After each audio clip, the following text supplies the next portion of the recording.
یہ وہاں پہ گئے اور وہاں پہ انہوں نے کچھ بدسلوکی کرنے کی کوشش کی. وہ جو بیسکلی خواجہ ثنا ہے نا، وہ ان کے ٹرانسجینڈرز ہوتے ہیں جو جسم فروشی کے لیے سڑکوں پہ کھڑے ہوتے ہیں.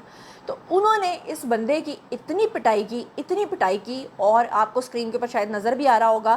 اور پھر یہ جو جنرل ہیں، یہ بینکاک کے نائٹ کلبز میں جو آؤٹ آف فارم جو نکلے تھے باہر، اور پھر جو ان کے ساتھ ہوا، پورے بھارت کے اندر ان کے اوپر تھو ہو رہی ہے. بھارت کے اندر کچھ لوگ اپنی سبکی چھپانے کے لیے، کچھ لوگ کہہ رہے ہیں یہ اے آئی جنریٹڈ ویڈیو ہے، کچھ لوگ کہہ رہے ہیں کہ یہ وہ جنرلی نہیں ہے، کچھ لوگ کچھ کہہ رہے ہیں. لیکن بہرحال ان کے نام سے یہ شہرت جو ہے یہ سب کے سامنے آ گئی ہے اور سب کو پتہ چل گیا ہے کہ جناب کہانی کیا چل رہی ہے. دوسری طرف اگلی خبر پہ جانے سے پہلے ایک بڑی زبردست اور مزیدار خبر ہے، اور وہ یہ ہے کہ آپ کو پتہ ہے کہ پاکستان نے جب سے میڈیشن کرائی، ایران کی جنگ رکوائی. حالانکہ میری سمجھ سے باہر ہے کہ ایران نے ابھی جو ریسنٹلی کویت کے ایئرپورٹ کے اوپر حملے کیے ہیں وہ بہت ہی غلط کیا ہے. مطلب اس کا مطلب تو پھر یہ ہوا نا کہ پاسداران انقلاب اگر اس چیز کی ذمہ داری قبول کر رہا ہے تو مطلب وہ خود ایران کی جو تباہی ہے وہ چاہتے ہیں، تبھی تو وہ دوسرے ممالک پر حملے کریں. ادروائز جو سیز فائر ہو گیا ہے تو میرے خیال سے اس چیز سے باز رہنا چاہیے. لیکن اچھی بات یہ ہے کہ پاکستان نے جس طرح سے اتنا پازیٹیو رول ادا کیا ہے اور جس طرح سے پاکستان نے یہ سیز فائر کروایا ہے، اس کے ساتھ ساتھ پاکستان کی کوششیں جو ہیں وہ رنگ لا رہی ہیں. رنگ ایسے لا رہی ہیں کہ پاکستان نے ایٹ لیسٹ ٹرمپ کو اتنی عقل تو دی ہے کہ ٹرمپ بابا، یہ جو تم اسرائیل کے نتن یاہو کے پیچھے لگے ہوئے ہو، یہ نتن یاہو تمہیں مروائے گا. اور ویسے بھی ٹرمپ کو نوبل انعام لینے کا ویسے بھی بڑا شوق ہے. اب ٹرمپ نے ایک بڑا مزیدار قسم کا ہسٹری میں پہلی بار اسرائیل کے کسی وزیر اعظم کے بارے میں ایسا بیان دیا ہے. اور جو نتن یاہو ہے وہ کافی یعنی کہ سمجھ لیں کہ ٹرمپ کے بارے میں بدزن ہوا ہے. تو نتن یاہو کے بارے میں ٹرمپ نے کہا کیا ہے؟ ٹرمپ نے کہا ہے کہ جو اسرائیل کا وزیر اعظم ہے یعنی کہ نتن یاہو، وہ پاگل ہے. ساتھ ہی اس نے کہا ہے کہ لبنان پر اسرائیلی جارحیت جو جاری ہے اس میں نتن یاہو کے اوپر ٹرمپ نے برہم ہوتے ہوئے کہا ہے کہ یہ بندہ جو ہے دماغی مریض ہے اور پوری دنیا کی جنگ لگوا کے نا یہ خود جو ہے وہ کونے میں چھپ جاتا ہے. ٹرمپ نے یہ بھی کہا کہ اس کو میں بچا رہا ہوں، ادروائز ابھی تک سارے ملک مل کے نا اس کو کچا چبا جاتے. تو یہ ایک بڑی اچھی بات ہے کہ ایٹ لیسٹ ٹرمپ کو اس چیز کا اگر خیال آیا تو. اب چلتے ہیں جناب آج کے بلاگ کی اگلی خبر پہ. اگلی خبر جو ہے، آپ لوگوں نے کل والا میرا بلاگ دیکھا ہوگا، اس پہ تھوڑے ویوز کم آئے. حالانکہ وہ کرائم سٹوری تھی لیکن وہ ایک ایسی سٹوری تھی جس نے دل دہلا کے رکھ دیا. سٹوری کیا تھی کہ آپ کو پتہ ہی ہوگا کہ میں نے آپ کو بتایا کہ ایک واقعہ پیش آیا جہاں لاہور کے اندر، ایک بنگلور کے اندر ایک لڑکی جس کی عمر جو ہے وہ 16 17 یا 18 یا 19 سال بتائی جا رہی ہے. 19 سال اس کی عمر نہیں ہے، 16 17 سال اس کی عمر ہے، لیکن 19 اس لیے بتائی جا رہی ہے تاکہ بتایا جا سکے کہ وہ بالغ ہے. اس لڑکی نے الزام لگایا تھا کہ اس کے گھر کے اندر جو مالک تھا، گھر کا جو مالکن تھی، اس کا جو بیٹا ہے وہ اس کے ساتھ زیادتی کرتا رہا. اور ساتھ میں یہ بھی بتایا کہ اس کی جو والدہ تھیں، مالک کے والدہ جو تھیں یعنی جو گھر کی مالکن تھیں، انہوں نے اس کا اسقاط حمل کروایا. اور یہ بھی بتایا کہ ڈرائیور بھی اس کے ساتھ زیادتی کرتا رہا. اب اس لڑکی کی 2 دن پہلے ڈیتھ ہو گئی ہے. ڈیتھ سے پہلے اس کا ایک بیان جو ہے سوشل میڈیا پہ بہت زیادہ وائرل ہوا، جو کہ میں نے اپنے بلاگ میں بھی آپ کو سنوایا تھا، جس میں وہ بتا رہی ہے کہ گھر کا مالک بھی زیادتی کرتا رہا اور ڈرائیور بھی زیادتی کرتا رہا. لیکن اب اس کا ایک اور بیان سامنے آ رہا ہے جس میں وہ صرف اور صرف ڈرائیور کا نام لے رہی ہے اور وہ کہہ رہی ہے کہ اس میں گھر کا مالک شامل نہیں تھا. آپ ذرا سن لیجیے. میرے ساتھ جو کچھ ہوا ہے وہ ڈرائیور حسن نے کی، اور کیا نا وہ مجھے میڈیسن لا کے دیتا تھا اور اس کو پتہ چل گیا کہ مجھے حمل ہے تو وہ چھوڑ کے چل گیا تھا. مجھے بے ہوش نے میرے ساتھ زبردستی کی، اس نے گولیاں کھلاتا تھا مجھے بے ہوش. اور کیا نام ان مالکوں کی کوئی غلطی نہیں ہے، انہوں کا بیچ میں حسن نے کہا تھا نام لو، انہوں کو بلا وجہ سزا ہو گئی مالکوں. جی تو آپ لوگوں نے سن لیا. اس بیان کے بعد اس لڑکی کی ڈیتھ ہو گئی.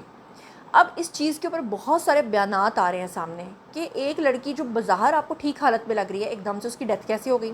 کیا خدا نخواستہ اس کے پیچھے کوئی ریزن تھی؟ دوسرا یہ کہ اگر ایک لڑکی پہلے گھر کے مالک کا نام لے رہی ہے اور بعد میں وہ کہہ رہی ہے کہ گھر کا مالک اس میں شامل نہیں تھا، تو کیا وہ گھر کے مالک کو پھنسانے کی کوشش کر رہی تھی؟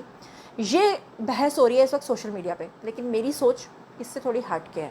مجھے اس کا ایک اور اینگل سمجھ میں آ رہا ہے، وہ اینگل میں آپ کے ساتھ شیئر کرتی ہوں. پھر آپ لوگوں نے مجھے بتانا ہے کہ کیا آپ میرے والے اینگل کے ساتھ جو ہے وہ ایگری کرتے ہیں یا ڈس ایگری کرتے ہیں.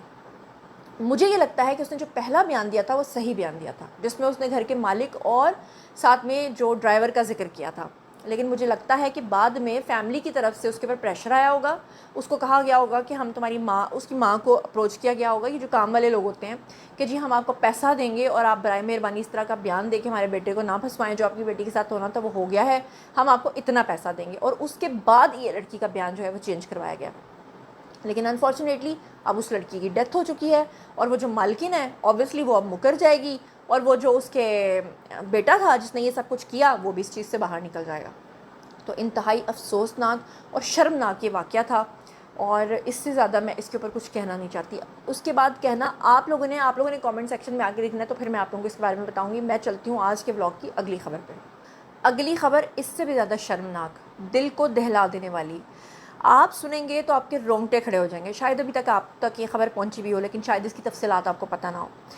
سب سے پہلے اسکرین کے اوپر آپ کو یہ ایک بابا نظر آ رہا ہے, اور اس بابے کے منہ میں دانت بھی نہیں ہے, کہ اپنی عمر جو ہے وہ کبھی 58 سال بتاتا ہے, کبھی 60 سال بتاتا ہے, کبھی 65 سال بتاتا ہے. لیکن اس بابے کی حالت اور اس بابے کے منہ میں دانتوں کا نہ ہونا اور اس کا جو باڈی جسچر ہے اس کو دیکھنے کے بعد میں سمپلی یہ سمجھ رہی ہوں کہ یہ بندہ 80s میں ہے, یہ 70s میں بھی مجھے نہیں لگ رہا, کافی ایجڈ آدمی لگ رہا ہے. لیکن اگر فرض کر لیتے ہیں کہ اس کی بتائی ہوئی عمر کے اکارڈنگلی اس کی عمر 65 سال بھی ہے یا 60 سال بھی ہے, آپ اندازہ کریں کہ اس شخص نے کراچی کے اندر اپنی عمر رسیدہ بیوی کو قتل کر دیا. قتل کرنے کے بعد جب پولیس نے اس سے انویسٹیگیشن کی کہ تم نے اپنی بیوی کو مارا کیوں, تو جب آپ ریزن سنیں گے نا تو آپ لوگ اپنا سر پکڑ کے بیٹھ جائیں گے کہ یا اللہ ہمارے معاشرے میں ہو کیا رہا ہے. اچھا, اب یہ سر پکڑ کے آپ بیٹھ جائیں گے. یہ بندہ کہتا ہے کہ میری بیوی جو ہے وہ ازدواجی میرے جو حقوق ہیں وہ ادا نہیں کر رہی تھی, تو اس وجہ سے میں نے اس کو قتل کر دیا. اللہ معاف کرے, آپ سوچیں کہ 80 سال کے بابے اس طرح کی حرکتیں کر رہے ہیں, تو پھر آج کی جنریشن جو ٹک ٹاک کے نام پہ پلی بڑی ہے, سوچیں وہ کیا گل کھلائے گی. یہ بابے کا بیان ذرا سنیں. چلیے, والد صاحب کا نام کیا ہے؟ اکبر علی. اکبر علی. عمر کتنی ہے؟ میری عمر ہاں 64 سال. 64 سال. کہاں رہتے ہو؟ غازی آباد ابو بکر صدیق کالونی, اچھا, گلی نمبر 4. کیا کام کرتے ہو؟ چپل کا کام کرتا ہوں. ابھی بھی کرتے ہو؟ نہیں, ابھی میں کیا کیا ہے آپ نے, ابھی کیا کیا ہے آپ نے؟ ہم نے قتل کیا اپنی بیوی کا. کیوں؟ ہمارا لینے دینے کا مسئلہ تھا. رات کو نہیں, وہ دینا نہیں چاہ رہی ہے, میں بولنا لوں گا. بیوی کا نام کیا تھا؟ آسمہ بیگم. اس کی عمر کتنی ہے؟ تقریباً یہ 58. وہ ابھی کہاں پہ ہے؟ وہ ابھی کہاں پہ ہے؟ وہ ابھی گھر پہ ہے. گھر پہ ہے. اب آپ نے سنا, اللہ تعالیٰ معاف کرے کہ جس طرح کی وہ بات کر رہا ہے کہ لینا دینا. اچھا, مزے کی بات, یہ پکڑا کیسے گیا؟ یہ بابا خود چل کے پولیس اسٹیشن گیا. اس نے جا کے کہا کہ جی لینے دینے کی بنیاد پہ میں نے اپنی بیوی کو مار ڈالا ہے. وہ پولیس اسٹیشن سے جو بندہ ساتھ گیا اسے لگا شاید یہ بابا دماغ سے ہلا ہوا ہے, ایسی بات نہیں ہے. جب اس نے جا کے دیکھا تو پتہ چلا کہ بیوی تو آگے مری پڑی ہے, یعنی کہ اس کی بات بالکل صحیح نکلی. اس کے بعد پولیس نے اس کو اریسٹ کیا. آپ اندازہ کر سکتے ہیں, وہ ایک حدیث میں نے پڑھی تھی کہ قیامت کے قریب جو ہے وہ مارنے والے کو پتہ نہیں ہوگا کہ وہ جو جس کو مار رہا ہے اس کو کیوں مار رہا ہے, مرنے والے کو پتہ نہیں ہوگا کہ میرا بیچارے کا کیا قصور تھا, مجھے کیوں مار دیا. آپ یہ اندازہ کر لیں. اگلی خبر سنیں گے تو آپ کا دل دہل جائے گا. وہ مجھے وقت یاد آ گیا کہ ایک دفعہ ایک ڈرائیور کے ساتھ میں بیٹھی تو وہ گاڑی بہت تیز چلا رہا تھا. تو اسے میں نے کہا کہ بھائی جان پلیز آہستہ کر لیں. اس نے کہا نہیں جی میں آپ کو ٹائملی پہنچا دوں گا, مجھے کہیں جانا ہے یہ وہ. تو میں نے اسے کہا کہ مجھے اس جگہ پہ پہنچنا ہے ٹائملی, مجھے اخباروں میں نہیں پہنچنا.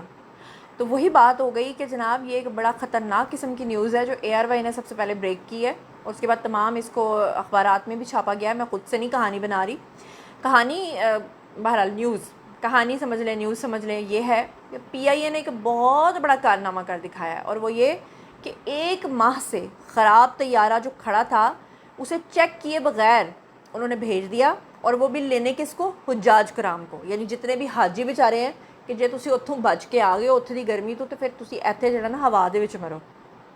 اچھا, مزے کی بات یہ کہ یہ خراب جہاز جس کے بارے میں کلیم کیا جا رہا ہے کہ یہ جدہ پہنچ گیا, اور PIA کی جو بڑی غفلت ہے وہ سامنے آئی, اور پھر اس کے بعد انتظامیہ اور جو انجینئرز ہیں ان کی مبینہ غفلت کے باعث جو ہے جدہ ایئرپورٹ پہ سینکڑوں حجاج کرام جو ہیں انہوں نے احتجاج بھی کچھ لوگوں نے کیا, کچھ کو بڑی شدید مشکلات بھی پیش آئیں. یہ جناب آپ کو پرواز نمبر بھی بتاتی ہوں. جدہ سے کراچی آنے والی یہ جو پرواز تھی PK860